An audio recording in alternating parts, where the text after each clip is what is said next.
ആമേൻ, ആമേൻ.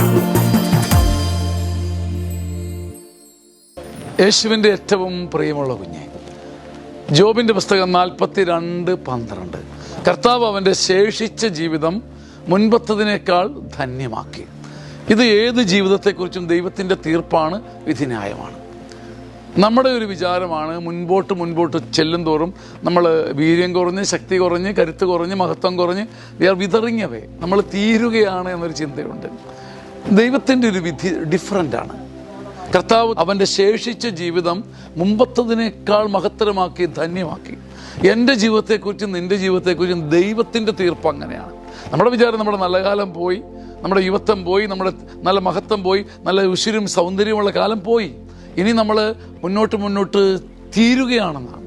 പക്ഷെ നിൻ്റെ ശേഷിച്ച ജീവിതം മുൻപത്തതിനേക്കാൾ സമ്പന്നമാക്കുന്ന ഒരു ദൈവത്തിൻ്റെ മുമ്പിൽ നിൽക്കുമ്പം ശരിക്കും പറഞ്ഞാൽ പ്രായോഗികമായിട്ട് ഇത് വിശ്വസിക്കാൻ പാടാണ്. പക്ഷെ ദൈവത്തിൻ്റെ ജ്ഞാനം കിട്ടിക്കഴിയുമ്പോൾ നമുക്ക് തന്നെ തിരിച്ചറിയാൻ പറ്റും. ഒരു പുതിയ ഉണർവും, ഒരു പുതിയ അഭിഷേകം, ഒരു കരുത്തും ഞരമ്പുകളിലൂടെ തന്നെ കയറി വന്ന് നമ്മളെ ഗ്രസിക്കുന്നത് കാണാൻ പറ്റും. കർത്താവ് അവൻ്റെ ശേഷിച്ച ജീവിതത്തെ മുമ്പത്തതിനേക്കാൾ സമ്പന്നമാക്കി. ഈ വചനം എൻ്റെ പ്രിയ സഹോദര സഹോദരി നിന്നിൽ സംഭവിക്കട്ടെ. നിൻ്റെ ഇനിയുള്ള കാലം പണ്ടത്തതിനേക്കാൾ തേജസ്സും മഹത്വവുമായി തീരട്ടെ. അത് കണ്ട് നീ ദൈവത്തെ സ്തുതിക്കട്ടെ. ആമേൻ, ആമേൻ, ആമേൻ.